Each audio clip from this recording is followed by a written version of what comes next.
school, each Sunday night, I'd watch the practice with none of my friends. I'd turn the dial to ABC to see the creep of the week that Bobby Donald defends. But I'm out of practice. With your hosts, Keith Varney.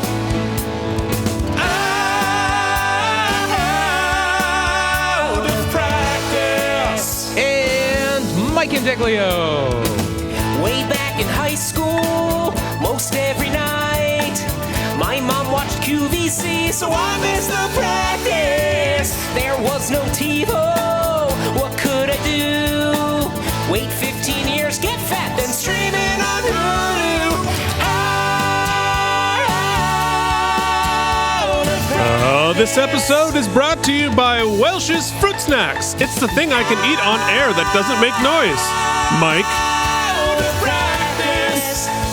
You know, it could make noise. It could get all squishy and moist. You never know. Out of practice. And welcome to the Out of Practice Podcast, a weekly podcast in which Mike and I discuss David E. Kelley's award-winning series, The Practice. This week, in about an hour, we're going to talk about Season 6, Episode 7, Suffer the Little Children. How's it going, Mike? What's going on with your background? What happened to all of your fancy lights and your TV? It's all still back there. Okay. It is behind this really beautifully blurred gray scrim that see I'm that. using for well, I guess by the time this goes live, you will have missed it. So I'm piloting a new game show called House Hunting via the Seize the Show network. This is a show that it's pretty awesome because it's it's fun. All the beta tests we've done have been very fun, and basically, 4 contestants come on screen.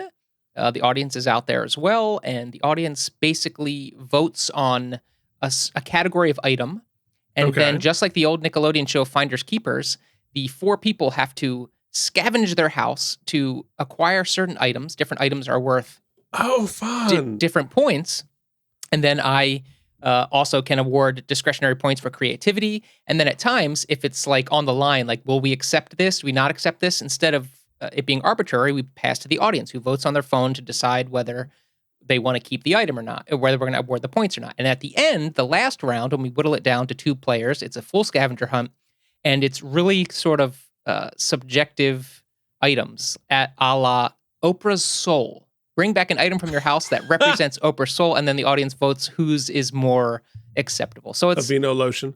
Yeah, but then you would have to explain it. You'd have 30 seconds to explain and argue why that is better I bet than she has really good lotion. I imagine if I touched Oprah, she would have nice, soft, beautiful skin. Yeah, I think that would be excellent. Now, whether the show is as successful or not, maybe I'll know. But well, the time traveling has continued. Anyway, that's why the script. I love it. It's cool. That sounds like a great show. That's fun. Yeah, and then on Friday I do the other trivia show that I host. Don't Trust the Internet. So I'm the world's lowest paid online trivia host, but it's something to do. Well, folks, if you want to see Mike do his trivia stuff, look below. He's going to put some links to this in the show notes so you can watch Mike host a trivia night. No, not yet. You can't until they announce dates because we've already passed when this aired. So who knows? Well, look, it went great. You should put the link to the site where you do all of these things in general, so you can see what Mike is up to doing Trivia Apocalypse. I need to do one of those. That really sounds fun. Yeah, I'll send you the link for Monday. It will actually, this coming Monday. You should at least watch it, and then hopefully it'll get picked up. So we'll see. Yeah. Well, speaking of shows on the internet, Mike and I are working on something right now, and I'm not going to explain exactly what it is, but I am going to show you. It involves Janeway. It's so much smaller on a turntable. Janeway on a turntable. this is going to be relevant to what we're working on. So yes. stay So for tuned. this show, rather than all of the big ideas that we've pitched and what you guys are excited for, we've Right. decided to go much smaller, much shorter, and YouTube Yes. only. And Well, look, I think we have all discovered in our artistic pursuits of our hopes and dreams, our souls are bared, our hours spent sweating and working on all sorts of artistic adventures. So you put it up on YouTube. If you have spent 6 months with talent and heart and passion, and you throw it up on YouTube, you get about 12 views. If you review a pair of socks you got on Amazon, you get about 60,000 views. So much like hot cat content, we're going to try giving the internet what it wants and see what happens with that. yeah, my idea is to humor Keith in our small endeavor, and then if the views come, which knowing nerds, they probably will. I have an idea how to expand this show into something different. That is, but I'm not even going to blow that cover until the time comes. All right, Keith. Humoring Keith and hoping it gets bigger is what this podcast is. And guess what? I'm humored, but we got no bigger. Oh, I thought you were going to say humoring Keith and hoping it gets bigger is pretty much the definition of your marriage. Oh, Hey now.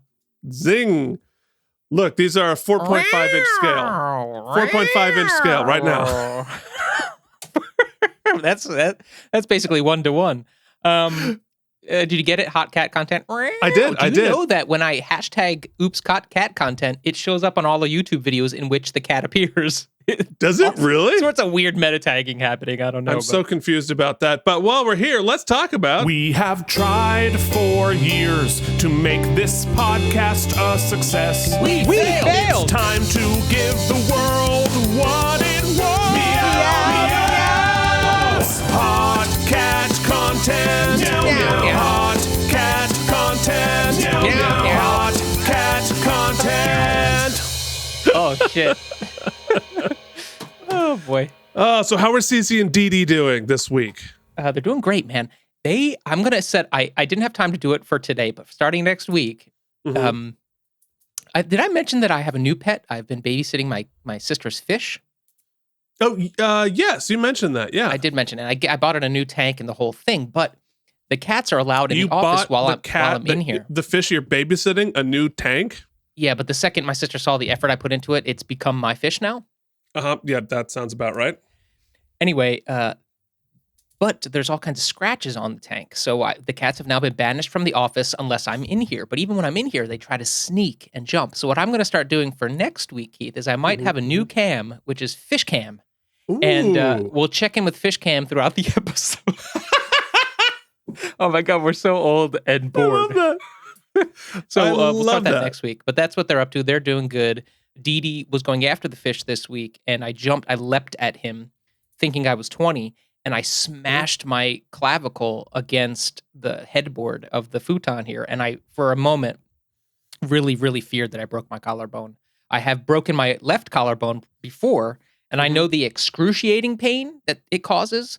Yeah. So the only moderately bad pain I felt, I knew was probably not a break. So that's been the week in my life. It also got cold here again, so I got depressed. But now it's warm today, so I'm feeling better. Let's off to you. Talk to me about Charlie Jr. Yeah. Well, Charlie Jr. is doing well. He is in his usual podcasting space, asleep on the chair behind me. He does find this podcast terribly boring.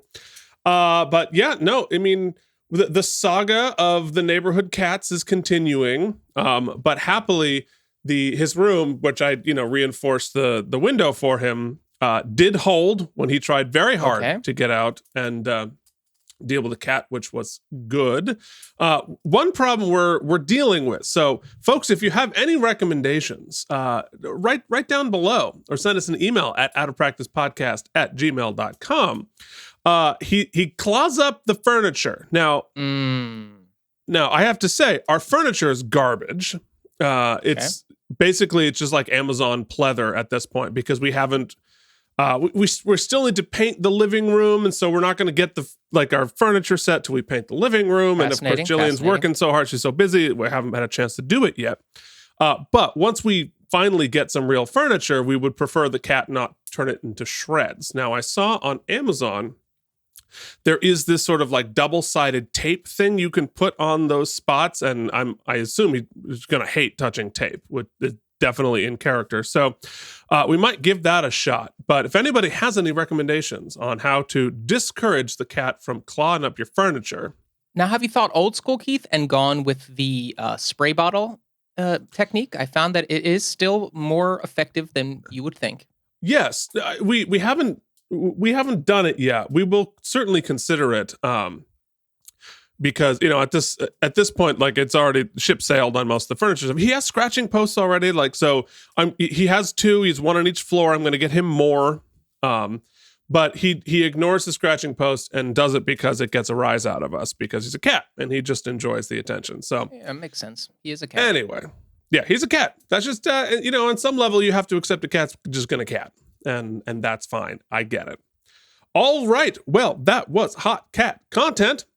Now, let's talk to you guys in a segment we call Filings and Subpoenas. Filings and Subpoenas. Filings and Subpoenas. Filings and Subpoenas.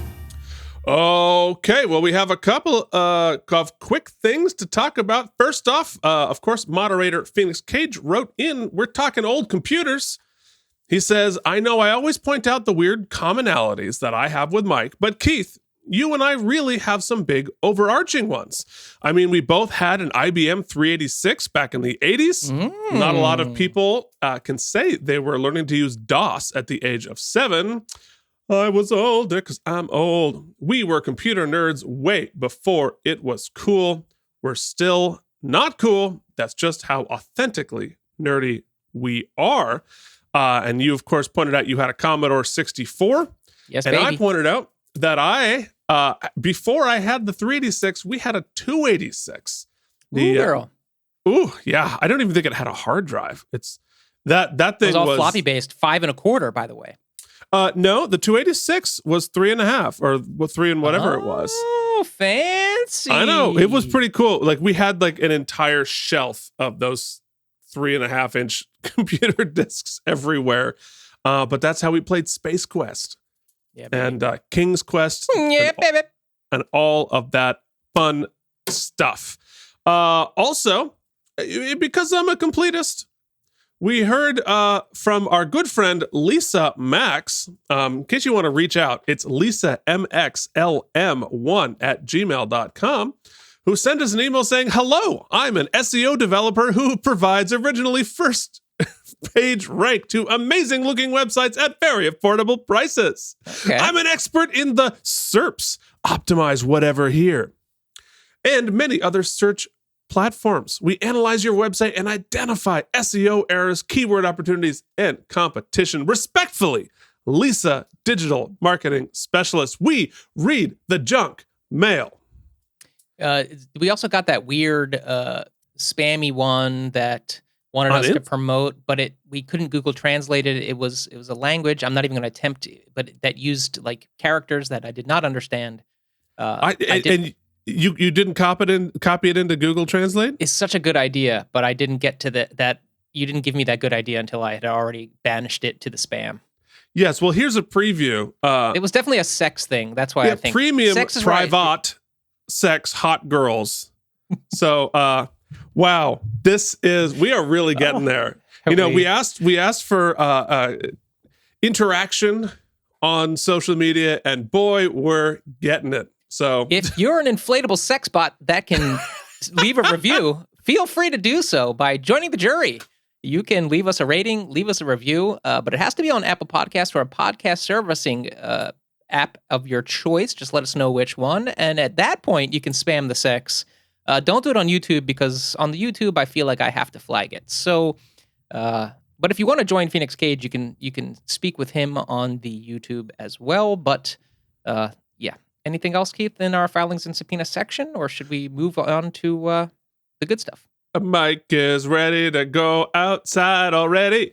Well, Mike is Okay. going golfing today. Talk Are you about going old guy golfing? stuff. Yeah. Oh, wow. Yeah, well, I want to talk off air and see if you and Jen feel like going to Six Flags at some point. Let's go tomorrow. Now that we're all vaxxed, right? Yeah. Okay. All right. Good. Well, off-air conversations on air. All right. Let us now hop back into the time machine to November 25th, the year 2001, and answer the question, what was going on? This day in the basement. Well, I had just turned 21 years old, as we spoke about, and you'll recall I early told a conversation about my first roommate was this guy Richard at the AMDA dorms and such.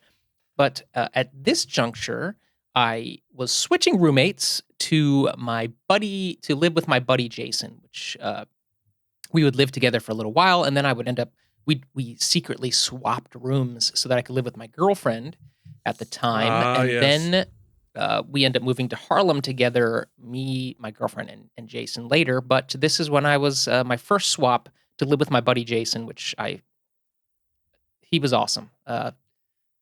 He's still with us. I mean, he's still awesome. Those times are really Rest cool. in peace, Jason.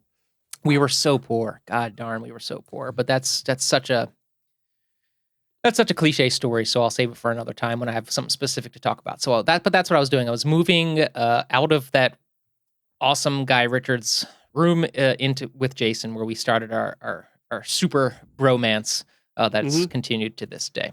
Before you moved to Brooklyn with me. Yep, that was there's about 2 years. moves. Many Like moves. to come. literally only 2 years from now in this this time a frame. whole lifetime really took place in that period of time. What about you? Yes. How was the Rochester opera? Well, now you're an opera star. I was an opera participant.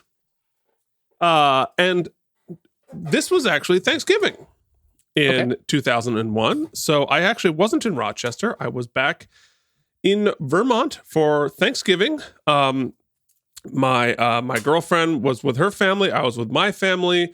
We had a cat sitter for Frog, our kitten. One of my classmates had an apartment there, and she had a couple of other kittens, so they were playing around like that.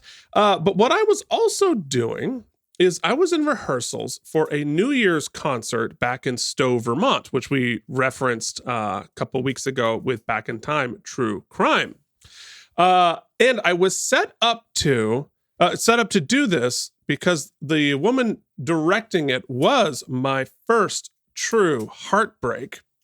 I feel like I don't know if I told this story on the pod before, because it did happen that year. It was the woman, I guess she was like 19, whatever, who I played opposite. Wait, Keith, I feel like, hold on, time out. There's a bumper coming in. Let me go ahead and hit the bumper here. Keith falls in love. Keith gets sad. Keith breaks up, and now Keith is mad. Ooh. Wow. Yeah, that applies to so many things. I mean, it literally writes itself. Anyway, so I spent the summer of 98 running around with this lady. She came back. And was like madly in love at that. It was the first high school love. Anyway, and so in that summer, she ghosted me, like abruptly ghosted me, and tore my heart out into 1,000 pieces. And and it was like old school ghost, because like didn't have cell phones and had no way of contacting her. And it was complicated. It was complicated by a couple of other things. Not like romantic ghost, like you're doing pottery together. No, unfortunately, we never did that either, even though I wanted to. Anyway, so point being, she ghosted me in like a very thorough way, tore my heart out, and then 3 years later asked me to perform in this New Year's concert in Stowe. And so here I am getting sucked back in. Now, of course, at this point I was already living with somebody else. And so that was a non-starter, but it was really weird to hear from her. And we'll talk about it later because it's not New Year's yet, but I was doing rehearsals then. And like, we had a sort of conversation about it, but didn't really talk about it. Okay. Awkward City, awkward Keith, nervous Keith, was going through this experience this week in the basement. Which means it's now time to talk about... It's time for the Out of Practice Podcast's This Day in the World. The greatest hits, the biggest movies, headlines from Vermont, essential sports updates, and for some inexplicable reason, the weather from 20 years ago. Now back to Keith and Mike. Well, folks, here we are back in November 25th, 2001. We are listening to Family Affair, Mary J. Blige, of course, in its second week.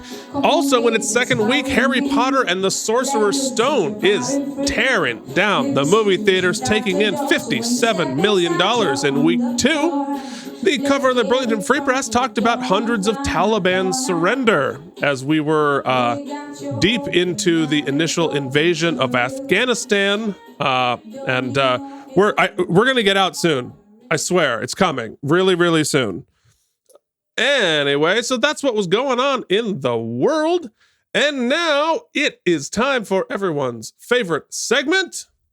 It's time for sports. The 8-2 Raiders dropped the New York Football Giants to 5-6 after a 28-10 victory at Giants Stadium. Tim Brown caught 2 touchdowns from Rich Gannon. Tiki Barber's 124 yards and a touchdown were not enough. 2-time Raiders head coach John Gruden coached the 2-time from Oakland Raiders. Meanwhile, the Washington Races names took down the Eagles 13-3 in a snoozer at Veteran Stadium. Neither quarterback was able to throw for 100 yards in the game. I'd say more, but I'm too bored. Oof. Yikes. We were in that phase of NFC. The NFC beast was the NFC least. Well, it was just also an era when the defense was so far ahead of the offense.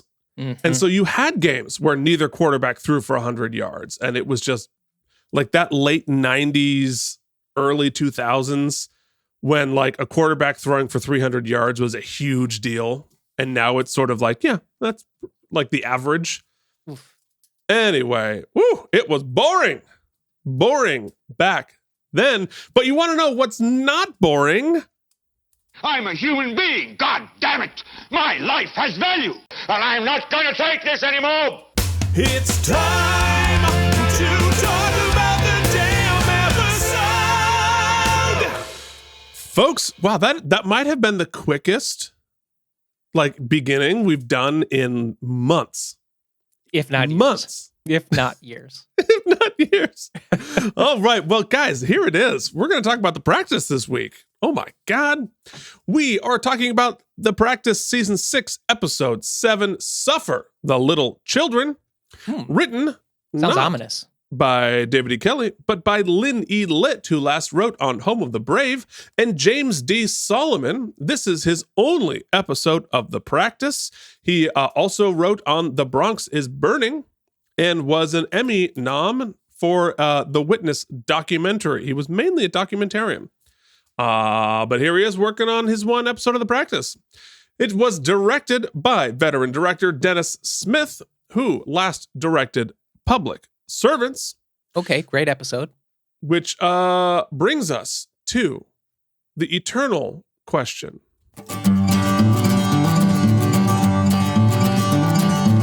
What is that supposed to mean?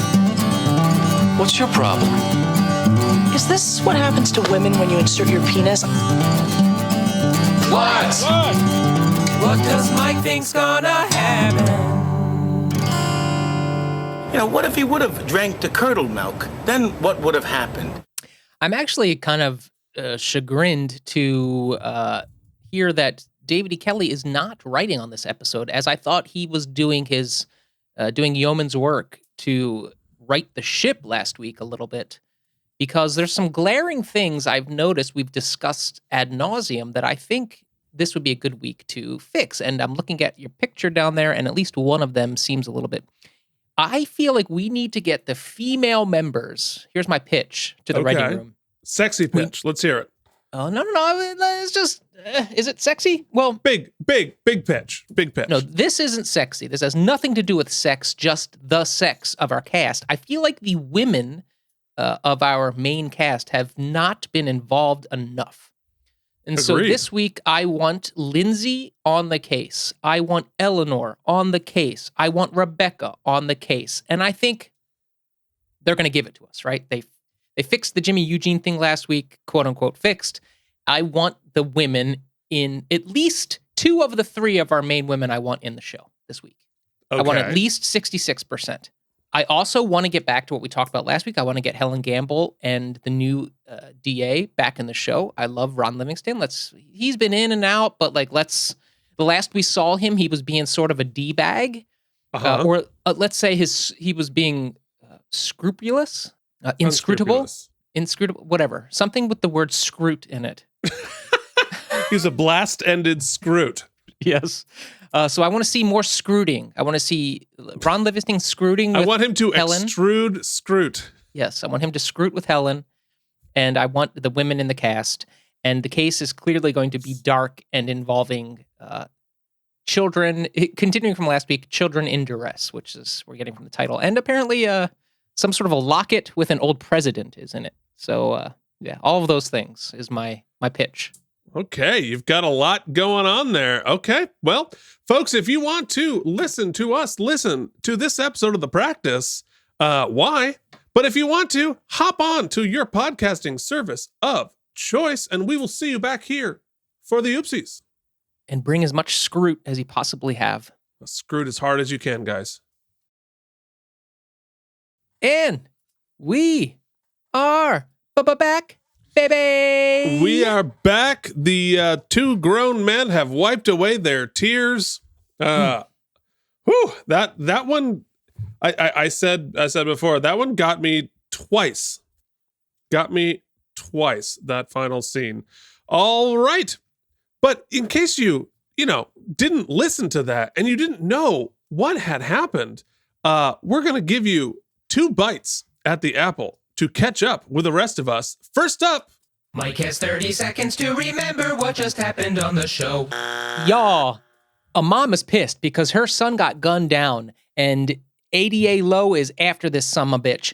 2 brothers are somewhat accused, but all kinds of leverage and an extortion attempt is made, and it's crazy. On the other hand, we have a mentally handicapped individual who's looking to Lindsay for help finding his daughter. She gets him some money because he was put away to jail for bad reasons. And at the end, we all cry because the daughter comes. Yes, indeed. Now, let's do it with fewer syllables.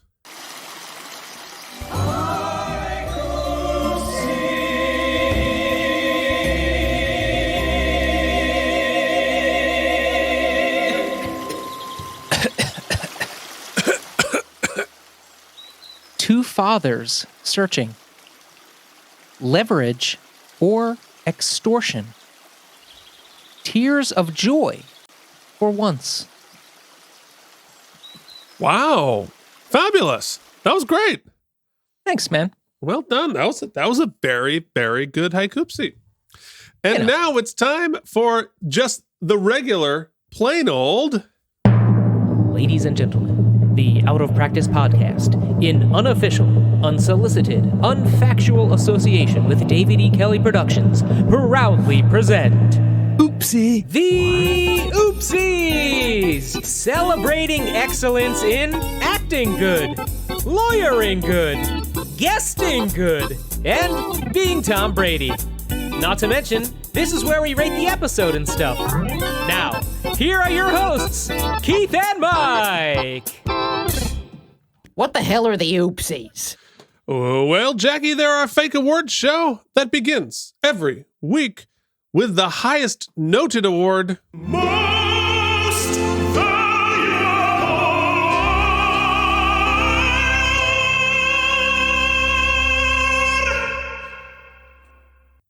Well, look, I'm glad to see Ellenor back. I am glad to see it. But her client gets, her clients, all three of the brothers, really get put through the ringer this week. It's not necessarily because of her lawyering, but the outcome, it's not great. Well, nobody's going to prison, but we did get stabbed and we did get arrested. As a small boy got arrested. Great things didn't happen. All right. Some lives were definitely affected, if not potentially ruined. A.D.A Lowe gets his guy, but he lost a little bit of his soul and he wasn't chasing the right guy, which brings me to Lindsay, who not only won some money for her client who was in desperate need of some money to help get his life on the right track, or not even on the right track, but that implies that he was going down a wrong path, to help get him the support he needs. Yes, get him the support he needed. She also located his daughter and was able to facilitate a really much needed reconciliation. And thus, I think Lindsay is a humanitarian, an excellent lawyer, a compassionate lawyer, and she gets our oopsie. Yeah, no, I think you're entirely right. I mean, Ellenor, things just sort of happened to her. She didn't actually do a great deal of lawyering. She was just sort of there reacting to what A.D.A Lowe was doing. But yeah, I mean, Lindsay stepped up and stepped in. She, probably wasn't paid anything for this. And, but she stepped up and helped repair a family and help out our new friend with an intellectual disability, and we're all better for it. So, congratulations, Lindsay Dole, with your most valuable lawyer. Coming up next. Already famous cause you've been on TV, getting a paycheck, or the first entry on your IMDb. Way to go, but you're the best guest actor. You are the best guest actor. You are the best guest actor on the episode. God damn, that brings me such joy for no reason other than we're total complete assholes. Yes, we are. I mean, I don't know if we have to deliberate this. I think a shout out to, maybe mention his name again, the father of the three sons, just trying to keep his family together. Lee Hampton. Lee Hampton did a great job. Yeah. Lee Hampton, excellent in this episode.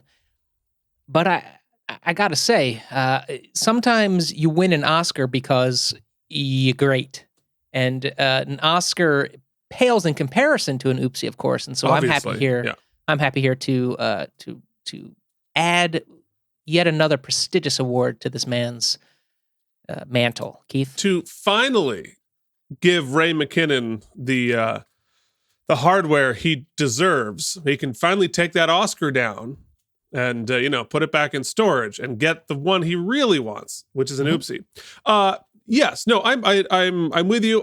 Although I think Monet Michael did a tremendous job as well. And she bookended the episode with two great scenes. She really did. And I think in a lot of ways, like, she would have won for many other episodes. Now, I do think as we're giving Ray McKinnon his oopsie on this, if this were filmed today, I bet they would have made an effort to hire somebody with an actual intellectual disability to play this character. And I think that they could have and should have. Obviously at that point that wasn't really something that was considered, but I think that I think we are better in a world in which we give somebody a shot. I do agree with you, and I'm glad that we're living in a time where we are at least moving towards more representation of certain communities telling their stories. Those actors telling those stories. Right. No, I think that's a way in which things have changed for the better in the last 20 years. That said, Ray McKinnon, fantastic actor, and did and the character that he played on Deadwood, will always stick with me. Have you watched Deadwood? I've watched the first few, but I've never stuck with it. I definitely want to. You really should. You really should. Okay. Coming That's up HBO, next. right? What's that? That's HBO, right? HBO, yeah. And they did a follow-up movie, which I haven't seen yet because I want to rewatch the series before I watch the follow-up movie. But yeah, it's terrific. All right. Anyway. You killed your podiatrist or blew the case, but you let a single tear run down your face. You're the best actor on the show. Sorry, Ray Abruzzo. I know it's coming. One of these days it's coming. But it's not today. Today, I think I've never been actually happier to be so right when it comes to what does Mike think going to happen. That's true. You really nailed it. Shot in the dark, looking for our female actors to take a prominent role again. They did. And I think Kelly Williams. Also, shout out to Ellenor. Cameron. Excellent this week. Just excellent this week. Really caught between a rock and a hard place and played those stakes well. I also loved Rebecca again. We got some great scenes of the office conscience as she often is. So a shout out there as well. But Kelly Williams brings the A game, shows us, like I said, why she's an excellent actor, whether she's speaking or not. And when she is, and just, you look, me and Keith are the blubbering messes. That's the crying. The audience gets that release. But we've talked about this before. It's so compelling to watch a character being brought to the verge of that emotion, but keeping it in check for various reasons, for her, so as not to break in front of her client, so as to show composure. But yet the compassion that she exuded was so real and so authentic that it really enhanced the performance of our best guest actor. And I just thought she just did excellent work in this episode. I'm so glad that she got an episode to shine again. It's been a while. Yeah, it really has. Yeah, no, I agree with you. It's definitely Kelly Williams. And yeah, she's been missed in the last, obviously in real life and on the show, she had a baby. And so she had, more important shit to do than to entertain us. But we're very happy to have her back and not just giving one line an episode. Yeah, no, I thought she did a great job. Very compassionate, but also very understated. Like she, that's one thing that I enjoy about Kelly Williams' performance. She never does too much, and there's always the danger of doing too much, and she is very good at that. So congratulations, Kelly Williams, on your Best Actor. Oopsie. Coming up next, the Tom Brady Award for being Tom Brady. Hey, we're so far ahead that I can't even put this stuff on the screen anymore, and that's good news for all of us. So last week's Tom Brady Award winner, you can check out our Instagram. I have no memory of what if you don't put up the show, like the rough draft, I don't remember who wins anything. So I actually have to go back and rewatch it. That's the only part I guaranteed to rewatch is the oopsies, so I can figure out who to do the graphics for. You should watch the Easter egg reveals. Sometimes they're fun. Like last week was pretty fun. The Ruth Bader Ginsburg Egon thing is I did a fun little thing. I should watch that. Yeah. So this week, last week, check out our Instagram. It's probably better to do that anyway. This week, I know we're not killing Tom this year. We're not killing Tom. We abducted him, but we're not killing him. I'm going to get him as close to death as possible. This week, I want the Tom Brady Award for being Tom Brady to be identifying the body at the morgue, Tom Brady.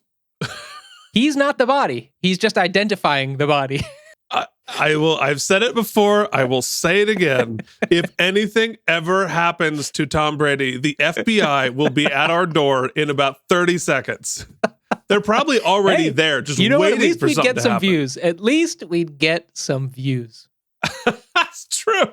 The best thing that could ever happen to our podcast is Mike gets arrested for the murder of Tom Brady. Me? I don't do the Photoshops, buddy. Yeah, but you're the one who writes them all. Now, I just transcribe your happened to that dark one episode feelings. of The Practice where that guy was just writing in his journal about how he would kill his wife? He wasn't actually trying to kill his wife. He just was writing in his journal. How did that turn out? I don't actually remember, but I don't think he went to prison. No, I do remember that episode. Yeah, no, that's true. Well, look, you're definitely on a list somewhere. Well, that's not because of the show, but let's move forward. Ladies and gentlemen, it is time to announce how many spare tires this episode gets. It's just you and me again, folks. It always comes down to this at the end of the episode. Where'd I go? Here's the thing. I cried, and when I cry, that means my emotions have taken over.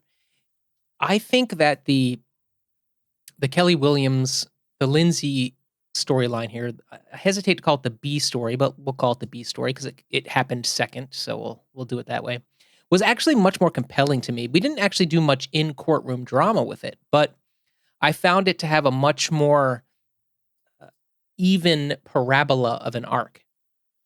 I thought that there were great stakes, that it played out very well. I liked what we were saying in the A story. For me, though, it feels like this is one of those cases we talk about, Keith, where it gets buttoned up very quickly and very, I don't want to say neatly, because there's a lot of hanging chads at the end, emotionally, and when it comes to the scruples of our cast members. But yet the way we kind of, it seems like we're really, there are some cases we decide to span a couple of episodes, and then there are some cases that have a lot of fruit to bear. Like we had so many twists here, the little brother, then the extortion attempt and the leverage. There's so many moving pieces. It really felt like we could really explore a lot of nooks and crannies, but instead we just, okay, we're going to stab him at the end. We're going to find the guy off camera with no real effort. We're just going to find the guy we weren't even looking for. And it's all going to get wrapped up neatly, and then we'll just have that scene at the end where everybody's questioning their feelings. And it feels like we jump from everything's hot and interesting to, okay, the case is over and we're just dealing with the aftermath really fast in the last 3 minutes of the episode, and that always feels a little cheap to me. That said, we've talked about this a lot as well. It's easy to Band-Aid over some of those TV-isms, if you will, when you have incredible acting and scene work taking place. And this is no exception. Incredible acting, incredible scene work. The opening beat here with the mother, absolutely incredible. The closing beat with the mother, absolutely incredible. Every beat with, please, the Academy Award winner's name once again? Ray McKinnon. Every beat with Ray McKinnon. Heartbreaking, heart-wrenching. And then the last beat, the reuniting with the daughter. The beat with Kelly Williams and the daughter the first time.